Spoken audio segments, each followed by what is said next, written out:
Tonight, FCT High Court sentences former chairman of the House Ad Hoc Committee on Fuel Subsidy Probe, Farouk Lawan, to 7-year jail term for receiving $500,000 bribe from businessman Femi Otedola.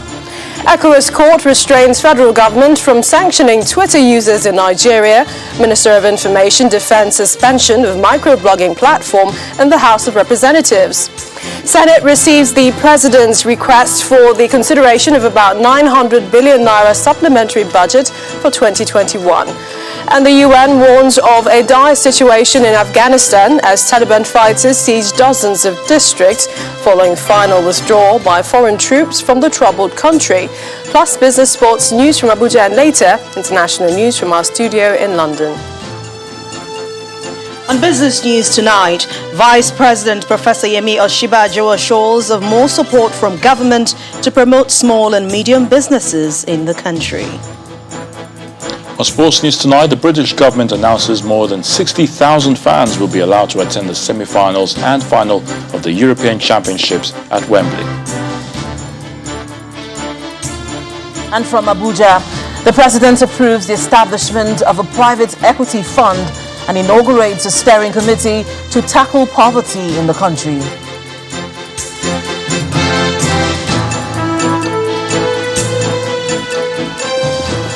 And after 8 years of legal battle, a Federal Capital Territory High Court in Abuja today sentenced a former chairman of the House of Representatives Ad Hoc Committee on Fuel Subsidy Probe, Mr. Farouk Lawan, to 7 years in prison for demanding and collecting bribe up to the tune of $500,000. The former lawmaker had been standing trial since 2013 on a 3-count charge bordering on demanding for and collecting bribe from the chairman of Zenon Petroleum and Gas Limited, Mr. Femi Otedola, in order to exonerate his company from the list of corporate entities indicted in the 2012 fuel subsidy probe. The trial judge, Justice Angela Otaluka, held that the defendant failed to convince the court to believe his argument that he collected the said money with the intent to present it as evidence of an attempt to bribe the House committee that was probing the fuel subsidy scandal of 2012. Take a listen to this audio conversation. Yes, I don't bring it to my house. Okay, you take it to your house? No, I don't want to bring it to my house. It's a lot of money. Yes. So where? Because I am rushing to the airport now. Yeah, they're at the airport in the aircraft. And before they can come over now, unless I send somebody to the airport, I was coming. I can't. By the time they come, I should be in the chambers. I have a lot of things to do myself. Is there anybody you trust I can give it to, or maybe I should postpone my China till tomorrow? No, it's okay. I would arrange with someone. I would let me give you his number. Okay. Yeah. Okay. His number is 080. Hold on. 080. 36. 51. 33. 55. What's his name? Yeah, TJ. Sorry? TJ. TJ? No, TJ. TJ. Okay. Yeah, TJ. So I'll give him the balance. That's okay. $2.5 million, yeah? That's right. Just hold on. I'm calling him to be sure he's finished. This is the genesis of what has culminated in the conviction of Farouk Lawan, the former chairman of the House of Representatives Ad Hoc Committee on Fuel Subsidy Probe. The former lawmaker faced a 3-count charge bordering on asking for and collection of $500,000 bribe from the chairman of Zenon Petroleum and Gas Limited, Mr. Femi Otedola. For 8 solid years since 2013, both the prosecution and defense counsel tried to prove their case before the court. But almost 6 years after the case was transferred to Justice Angela Otaluka of the FCT High Court in 2015, it's now Judgment Day. Delivering her verdict, Justice Otaluka affirms that both the evidence before the court and the testimonies from defense and prosecution counsel established the case against the defendant and found him guilty on counts 1, 2, and 3. The defendant is accordingly sentenced to a 7-year jail term for count 1, another 7 years for count 2, and 5 years for count 3, sentences the judge says will run concurrently. The court also orders the defendant to pay the sum of $500,000 to the federal government account. However, the defense counsel expresses his displeasure with the judgment and vows to appeal it. We are clearly dissatisfied with the judgment delivered by the court for very serious legal issues, and there is no doubt that we are appealing the judgment. This conviction may likely not be the end of the case, but for now, the former lawmaker is driven away from the court premises in a Hilux van belonging to the Nigeria Correctional Service.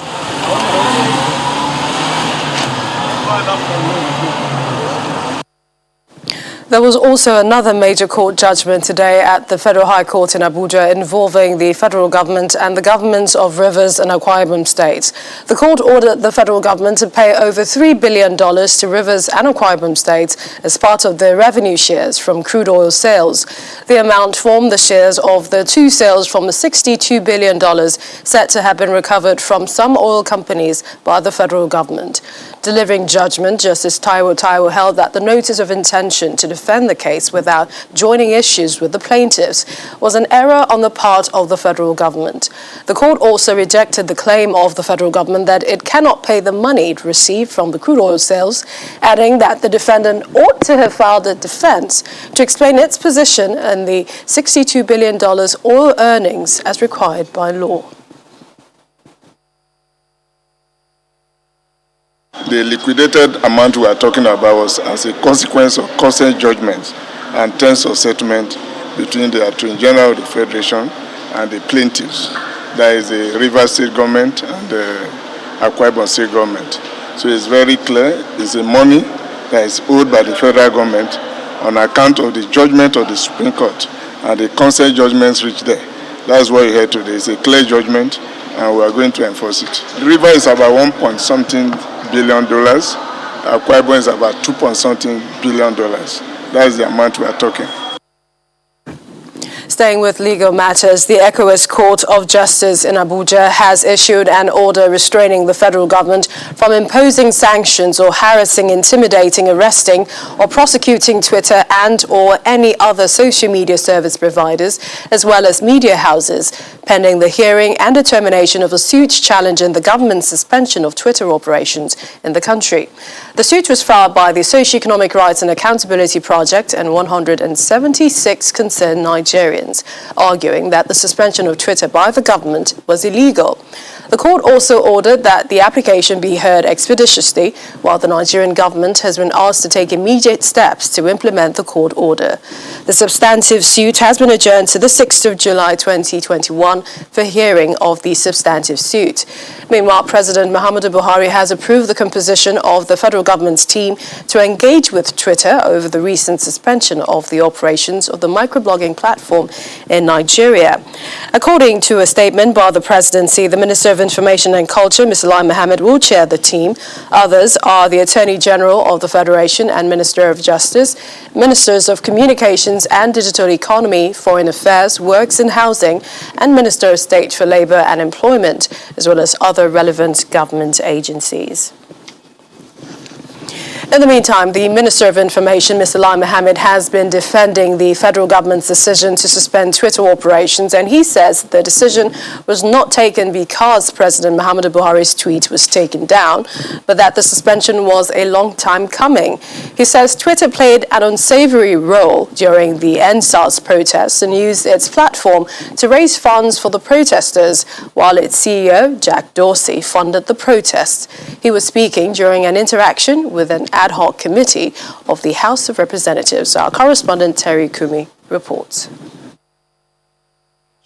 As directed by the leadership of the House of Representatives, 5 committees meet with the Minister of Information, Lawan Mohammed, to unravel the circumstances leading to the Twitter suspension and its legality. The platform of choice. The minister begins by explaining the reasons behind the suspension and alleges complicity of Twitter CEO Jack Dorsey in the EndSARS protest. The same Twitter played a very unsavory role. by making available his platform to retweet, not just retweet the messages of the EndSARS protesters, but raising funds for the EndSARS protesters before it was hijacked by hoodlums.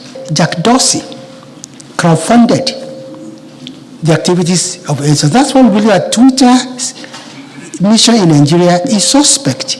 He goes further to quote laws which empowered the federal government to issue the suspension.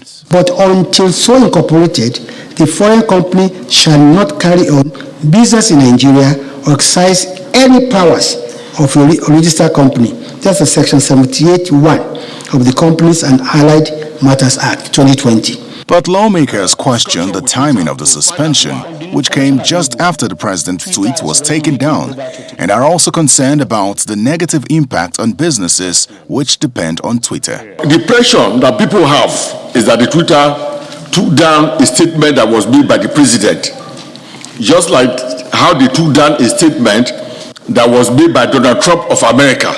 We have to consider the economic dethronement of the mass of Nigerian youths who live and survive trading on Twitter, doing so other things. We did not suspend the activities of Twitter because they deleted Mr. President's tweet. Not at all. Have we taken into consideration Nigerians doing business on Twitter? And the answer is yes. There are other platforms, Facebook, Google Hangout, WhatsApp, for people to use. The Minister of Information says that the federal government has approved a committee to engage with Twitter, and that as part of the conditions for lifting the suspension, Twitter must first register with the Corporate Affairs Commission and get a license, and that subsequently all the conditions will follow. Terry Ikumi, Channels Television News. The Senate has received a request for the consideration of the 2021 supplementary budget from the President. In the letter to the upper chamber, President Muhammadu Buhari is requesting the sum of 895.8 billion naira supplementary budget. The proposed budget is intended to equip the military in fighting insurgency, the COVID-19 vaccination, and also funding for the management of HIV. The Senate also confirmed the nomination of Major General Farouk as Chief of Army Staff.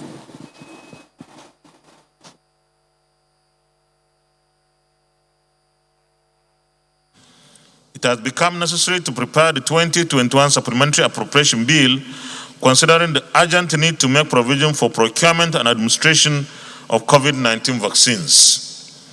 The availability of COVID-19 vaccines and the procurement terms were still uncertain as at the time of finalizing the 2021 budget.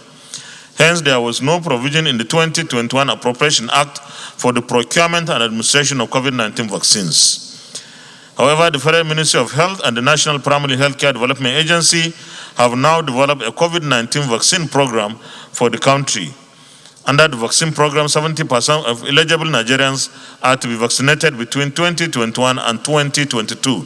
In addition, our security and law enforcement agencies urgently need to procure additional equipment and other resources in response to the prevalent security challenges across the country.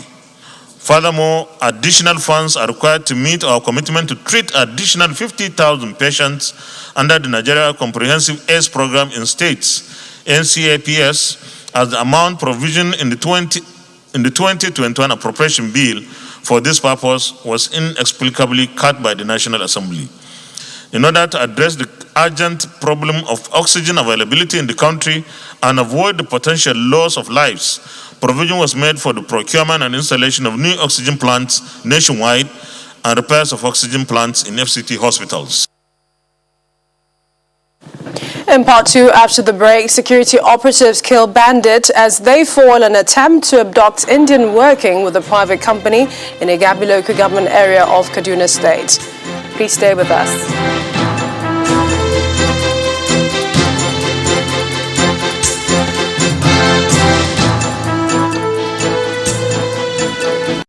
Welcome back. If you just joined us, you're watching the news at 10 live on Channels Television Lagos. A reminder of our top stories. FCT High Court sentences former chairman of the House Ad Hoc Committee on Fuel Subsidy Probe, Farouk Lawan, to 7-year jail term for receiving $500,000 bribe from businessman Femi Otedola. ECOWAS Court restrains federal government from sanctioning Twitter users in Nigeria. Minister of Information defends suspension of micro-blogging platform in the House of Representatives. Senate receives the President's request for the consideration of about 900 billion naira supplementary budget for 2021. And UN warns of a dire situation in Afghanistan as Taliban fighters seize dozens of districts following final withdrawal by foreign troops from the troubled country.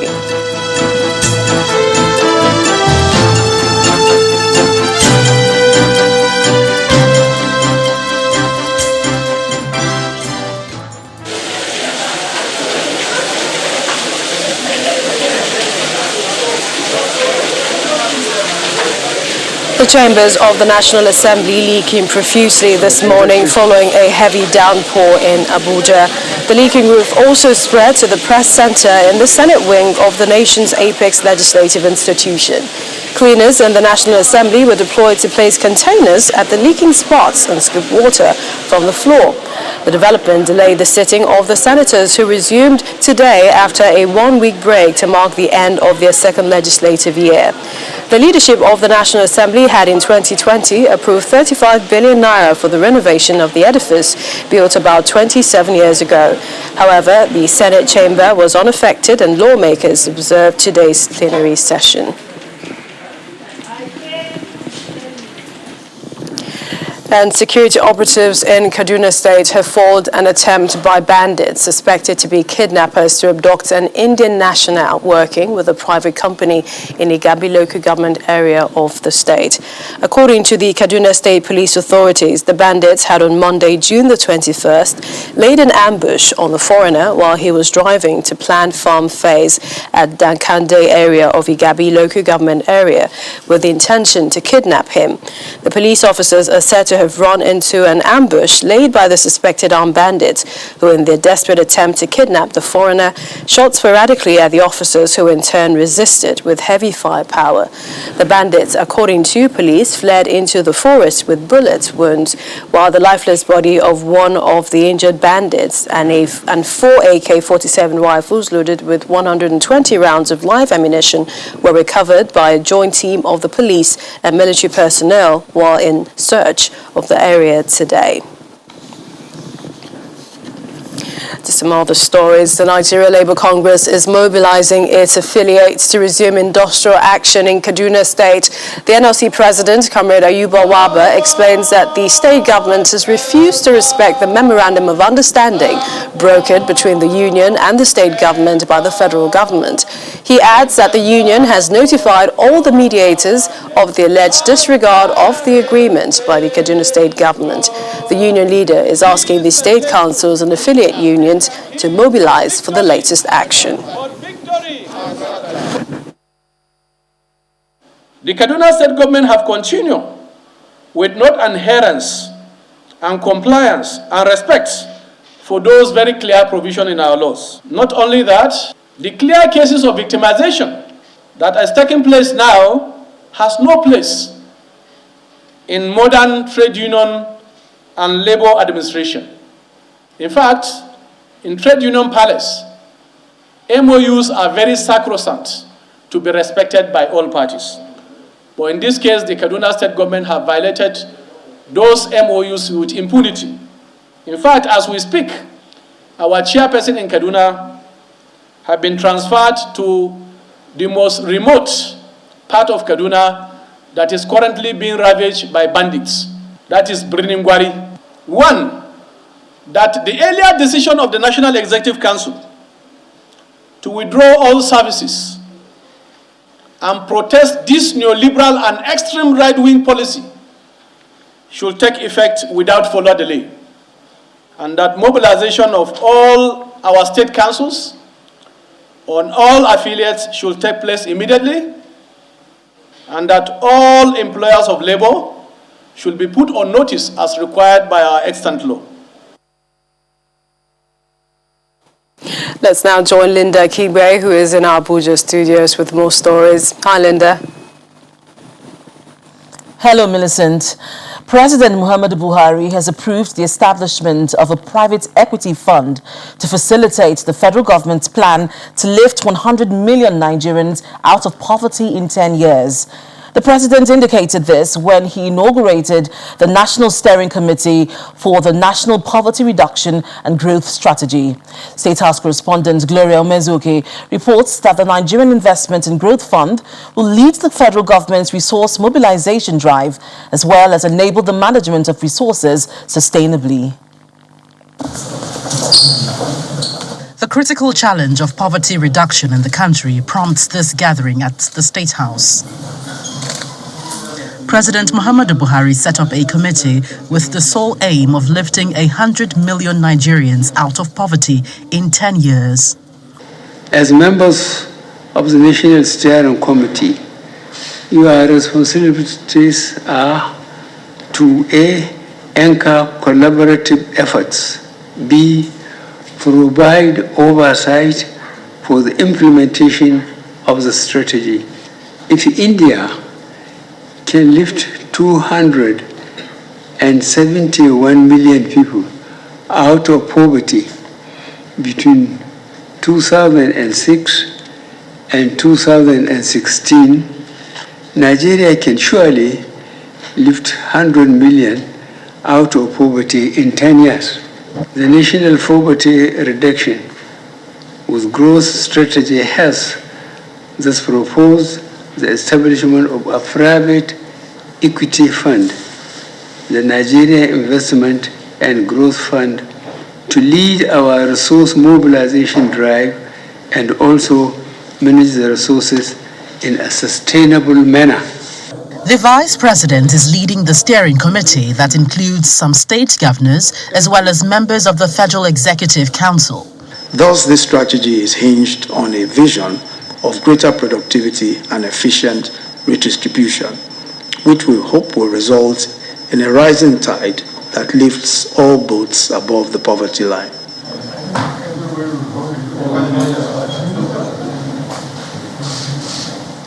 As the president inaugurates the committee, members are not oblivious of the challenges they have to surmount, with security being a key issue.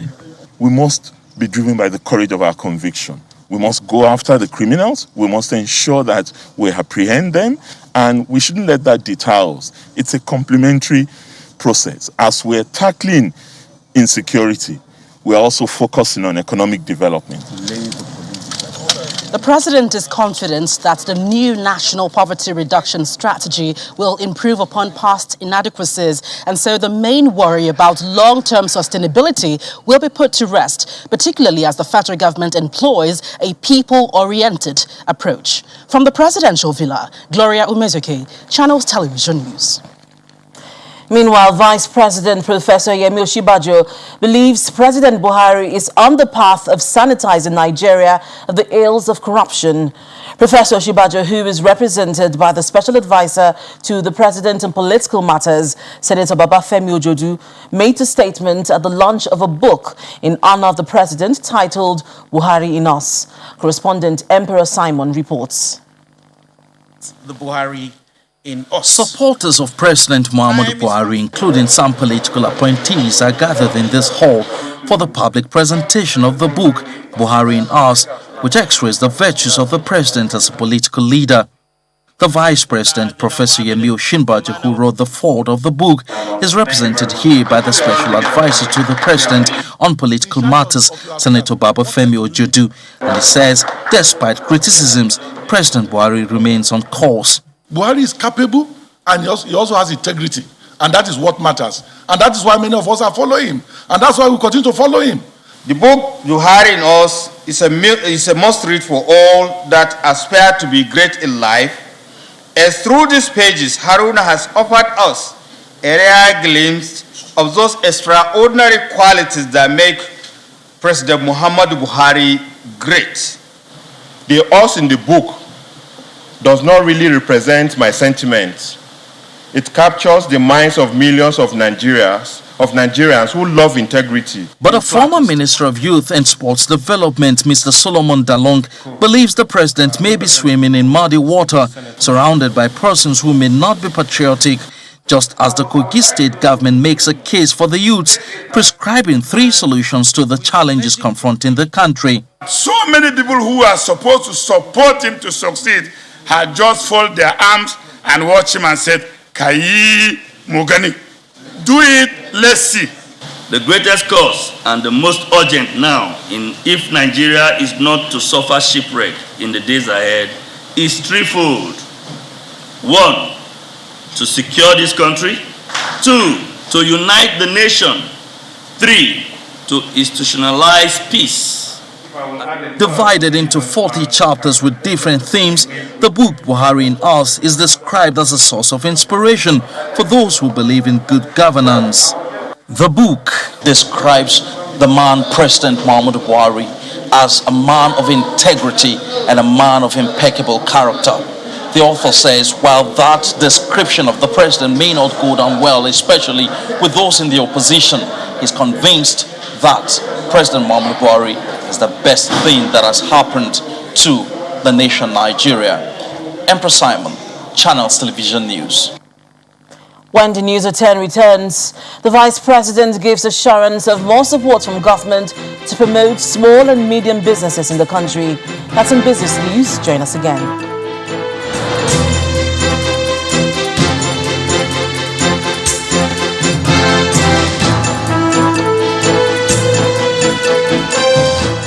You're welcome back to the News at 10, coming to you live from Abuja. The Rivers State's Governor Nyesom Wike has signed an amended version of the public procurement law, which will allow the state government pay more than 30% as mobilization fee to contractors. Governor Wike also signed the state's contributory health protection bill to increase access to quality healthcare service. At the signing ceremony at the Government House, Port Harcourt, Governor Wike commended the State Assembly for cooperating with the executive to deliver good governance to the people.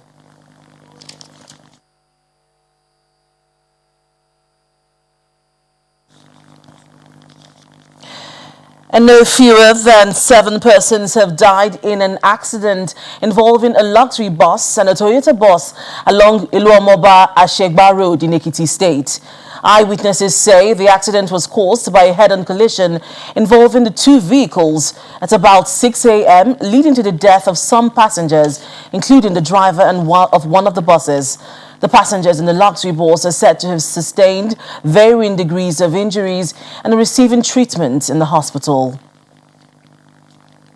Meanwhile, 2 persons have been confirmed dead and 13 vehicles burnt after a petrol-laden tanker exploded after it poured its contents along the Lagos-Ibadan Expressway this morning.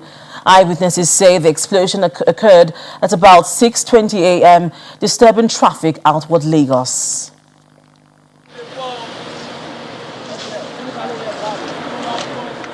Wreckage of the Tuesday early morning tanker fire explosion litter the stretch of the road as firefighters make efforts to bring the situation under control. The inferno, which occurred on the Ogere inbound Ibadan axis, left many road users stranded, with some passengers left with no other option than to trek. Describing an eyewitness account, the Ogun State Sector Commander of the Federal Road Safety Corps explains that the multiple accident was caused by brake failure of a petroleum-laden tanker. 2 lives are lost, people burnt beyond recognition, and 1 person was rescued alive and taken to private clinic in Ogere.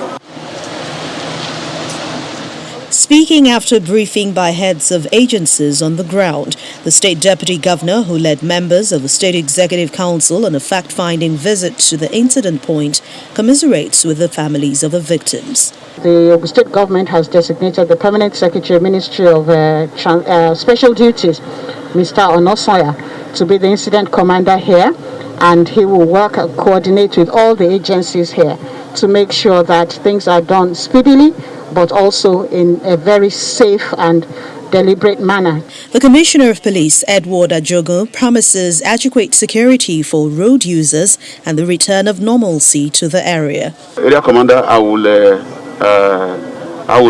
direct that you ensure that is done together with other agencies that will be on ground. Of course, with Federal Road Safety, we always have men on ground too. So that is it. So you can put it both not only with armed men but as well as traffic personnel. As those affected by the inferno struggle to put the experience behind them, road safety authorities advise motorists to be cautious and avoid such occurrences. And that's all from Abuja. Back to you, Millicent. Thank you, Linda. And we're back in River State, where the governor, Nyesom Wike, has signed an amended version. Rather, he's asking politicians in the state now to focus on attracting developments to their localities. And he said, rather than enriching themselves with public funds. Governor Wike stated this during the commissioning of a 6.2-kilometer road network connecting at least 7 communities in Omuma local government area, performed by the former president of Senate, Adolphus Wabara. Developing physical infrastructure has become a major highlight of the Wike-led administration in River State. And Mr. Project, as the governor is popularly called, is not slowing down soon as he leads guests to commission a 6.2-kilometer network of roads connecting at least 7 communities in Omuma local government area. The ecstasy at the event conveys the impact the project has on the people.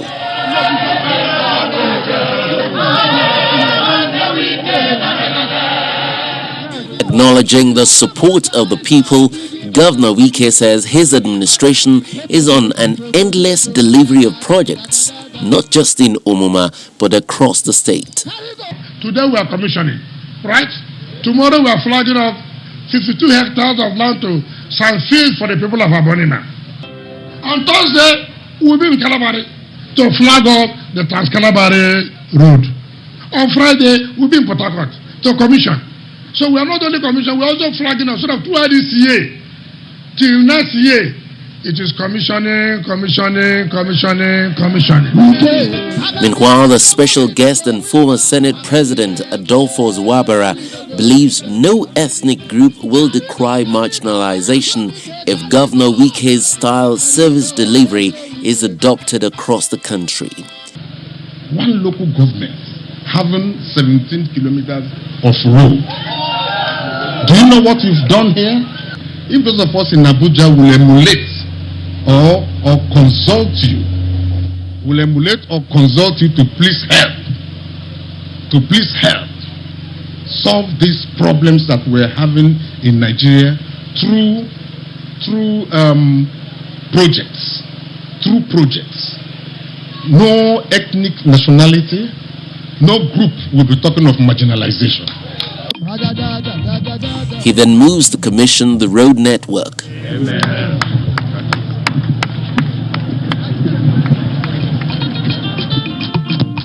The commissioning of roads in Omuma local government area is part of a series of projects inauguration and flag-offs to mark Governor Wike's 6th year in office.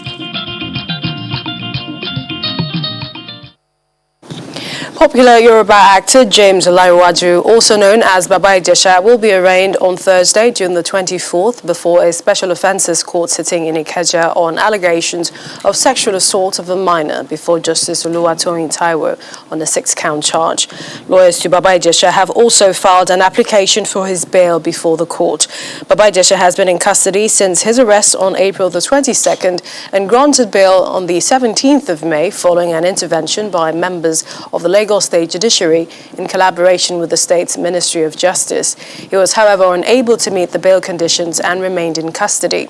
On June the 16th, he was arraigned by the police on a 5-count charge at a chief magistrate court in the Yaba area. He pleaded not guilty. And now for some business news, here's Anne Wilder.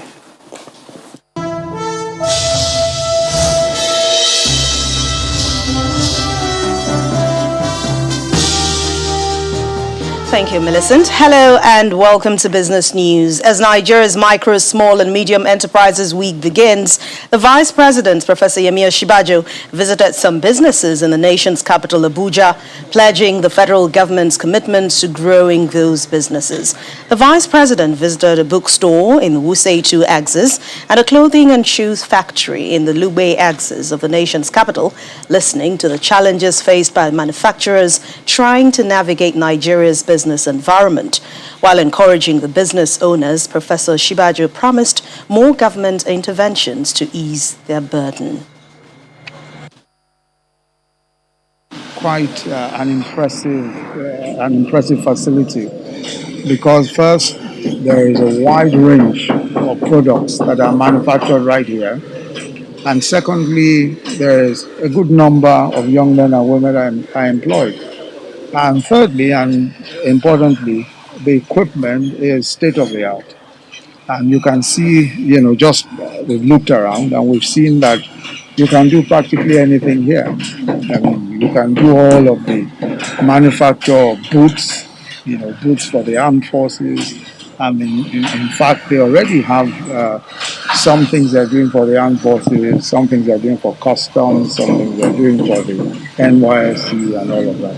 So they make shoes and all that. And I think this is very, very impressive.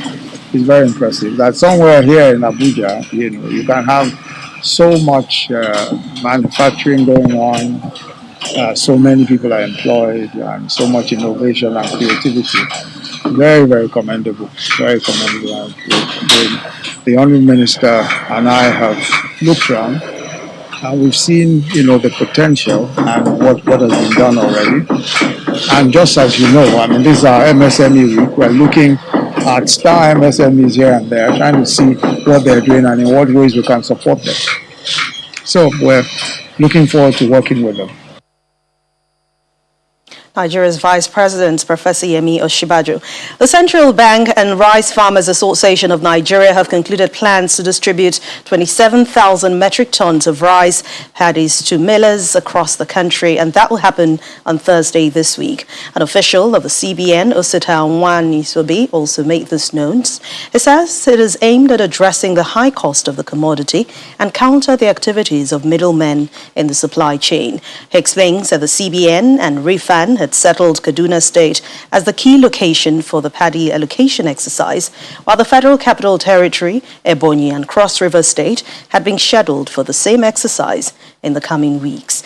Recently, the Central Bank unveiled pyramids of rice paddies in Niger, Kebbi, Gombe and Ekiti states and had triggered the release of about 300,000 metric tons of maize through relevant agencies under its Anchor Borrowers program, which forced down the price of maize from 180,000 naira per metric ton in January this year. Shareholders of Skyway Aviation Handling Company will be receiving over 223 million naira. That's the dividend for the year 2020. And this is one of the outcome of the 11th annual general meetings of the company held in Lagos. The aviation ground services provider also reported significant improvement both at the operational and financial performance levels. Attendance at the 11th annual general meeting of Skyway Aviation Handling Company SACO is by proxy. Physical audience is within the required maximum number in view of the COVID-19 pandemic. Shareholders and regulators observe keenly as the reports and audited accounts for the 2020 financial year are presented. And we are satisfied with the management's response to the external auditor's recommendations. Although revenue declined by 9%, the 2020 business year closed with a significant improvement in profit compared to 2019.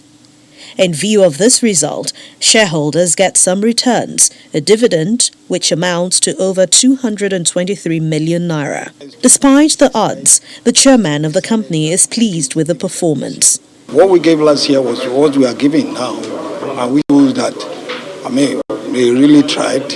Collectively, it's an effort that came together with everyone in the company, that we decided that we have focus, and we decided that whatever the case may be or the circumstance, we will push ahead, and we did it. The aviation handling company also attributes its success to massive investments in a bid to enhance service delivery. Despite the pandemic and the problem that has come with Forex, we still squeezing ourselves to ensure that we get equipment on ground. Our staff are being trained, and of course we are making the environment conducive for new airlines that are coming in and those that want to use our services. Shareholders also speak on how delighted they are about the company's performance. The company is well represented. You can imagine at this COVID-19 that what is going on in the country, and yet this company can come up to give such dividends.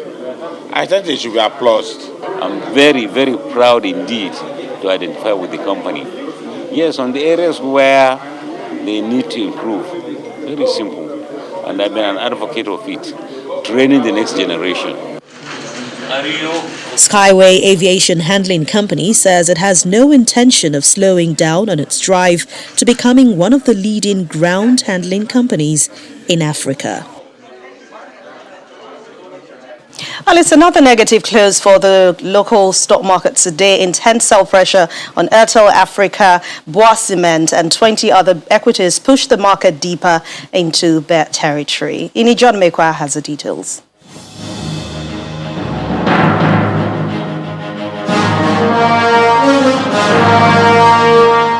Hello and welcome to the stock market report. Well, the bear extended its grip on the equities market today, deepening the loss by a significantly wider margin. The all-share index dipped 1.81%, leaving the equity cap below the 20 trillion naira mark.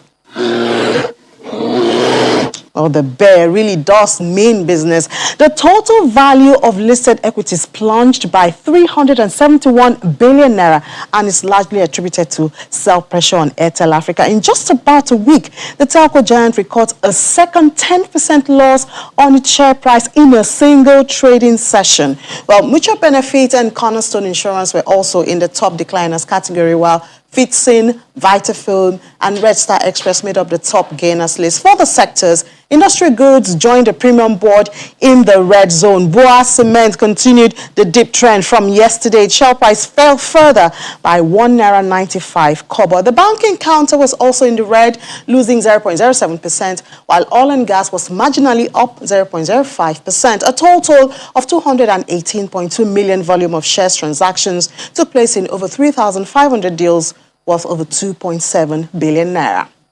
That's the stock market report. I'm John Mekwa.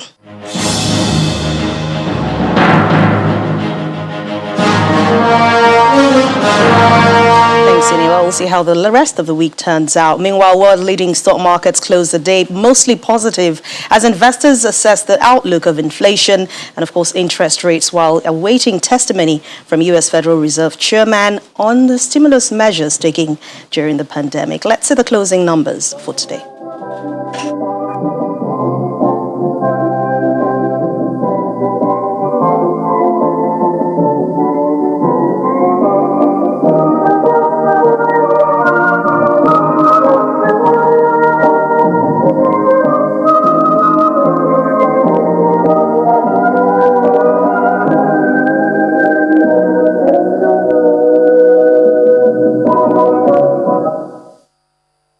And that's business news. Thank you for watching. I'm Anne Nwawodu. The rest of the news at 10 continues now with Millicent. Thank you, Anne. The UN Special Envoy, Deborah Lyons, has warned that Taliban fighters have seized dozens of districts in Afghanistan as they step up attacks during the final withdrawal by foreign troops. According to her, the insurgents have taken more than 50 of 370 districts since May, which may result in dire scenarios.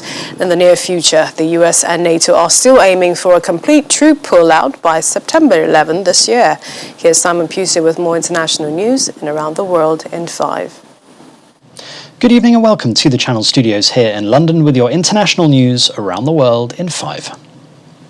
Australia's government has lashed out after a United Nations report claimed it had not done enough to protect the Great Barrier Reef from climate change. We made very clear our strong disappointment. The Environment Minister said UN experts had reneged on past assurances and said that Australia plans to challenge the listing. UNESCO said the reef should be put on a list of World Heritage Sites that are in danger due to the damage it has suffered. The world's biggest coral reef stretches for 1,400 miles off Australia's northeast coast. Hong Kong's leader has defended a crackdown on the pro-democracy Apple daily newspaper, insisting it did not amount to an attack on press freedoms. It is violating the law. Carrie Lam's comments come after the United States criticised the Hong Kong authorities' use of the China-imposed national security law to target the tabloid. Hundreds of police raided the newspaper last week and arrested senior editors. Authorities also froze 18 million Hong Kong dollars worth of assets. North Korean leader Kim Jong-un's sister has ridiculed the United States' hopes for an early resumption of diplomacy. Kim Yo-jong said that Washington's expectations for talks would only plunge them into a greater disappointment. The statement comes after UN National Security Advisor Jake Sullivan said he saw the recent speech by Kim Jong-un as an interesting signal on preparing for both confrontation and diplomacy with the US. Thousands of people have been affected by flooding after days of heavy rainfall in northern and eastern India. People have been forced to travel through the streets by boat. The Ministry of Home Affairs has reported that at least 9 people have died due to the flooding in recent days. Voting in Ethiopia is continuing in some parts of the country for a second day after challenges in some areas. Voters in Ethiopia's Sidama region went to the polls a day late on Tuesday, as the National Electoral Board of Ethiopia said some constituencies had encountered problems. The board said voting would resume in some areas of eastern Ethiopia as well as in the western Oromia region. Meanwhile, a vote count is already underway in the capital, Addis Ababa. Russia's military has been holding drills in the Pacific Ocean in what is thought to be Moscow's biggest show of force at sea since the end of the Cold War. The Defense Ministry said the Army rehearsed coordinated actions against a naval group. 5 warships, 1 submarine and supporting aviation took part in the exercises. Russian aviation had planes refueling in the air as part of the drills. A rare diamond that is expected to fetch up to $15 million can be bought at auction next month using cryptocurrencies. Sotheby's auction house said it would be the first time a diamond of such size has been offered for public purchase with cryptocurrency. No other physical object with a pre-sale value this high has previously been available for sale with cryptocurrency.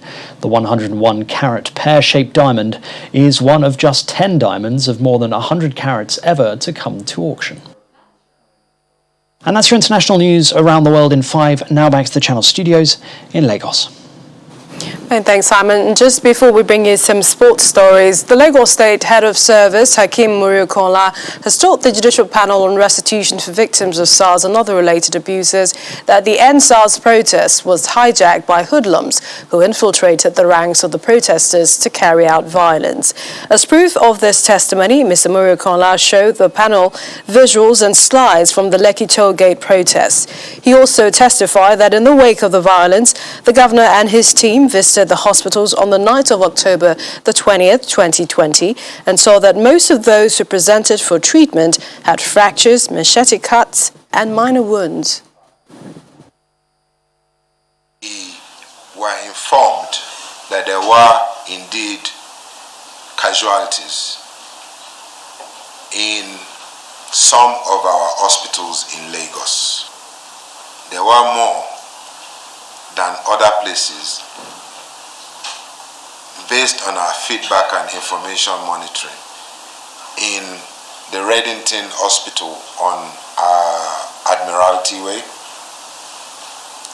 and the General Hospital, Marina, Lagos. We then also started to get information from other parts of Lagos where there were still incidents of violence. Now it was escalating into cult and territorial clashes in other places, who took advantage of the now insecure and fragile security network, because police were retreating to the barracks and were stretched thin.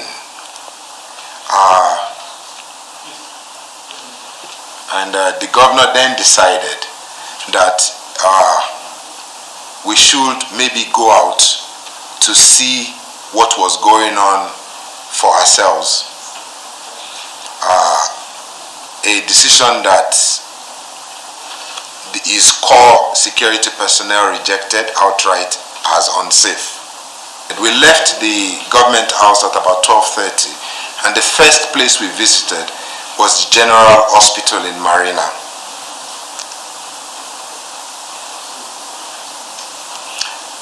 General Hospital in Marina also had 12 patients. The doctor in charge said there was one of those patients that he was moving to Lassuth, who had more severe injuries on his arm, I think from machete or something, I can't remember. But at the time when we were there, most of the injuries were all in the nature of cuts, bruises, but nobody at General Hospital said they were shot at.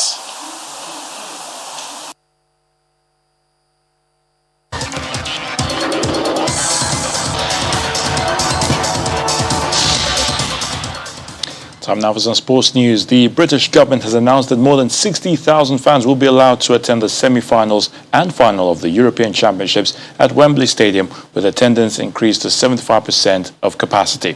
The matches will see the largest crowds assembled at a sporting event in Britain for more than 15 months, with numbers previously strictly limited owing to the COVID-19 pandemic. Still on the European Championships, Raheem Sterling's second goal of the tournament has seen England beat the Czech Republic to win Group D and set up a last 16 tie against France, Germany, Portugal or Hungary at Wembley Stadium. Croatia clinched their place in the last 16 of Euro 2020 with a 3-1 victory over Scotland in the game. The Confederation of African Football, CAF, has announced that the 2021-22 inter-club season will kick off on September the 10th with the preliminaries. The African Football Governing Body says the group stages will start in February of 2022. The Tigers head coach Mike Brown has commenced preparation for the Tokyo Olympic Games with the invitation of 49 players as camp opens in California in the United States. The team is headlined by 8 players from the prestigious NBA who are all in line to make their international debut for Nigeria. And that's sports news.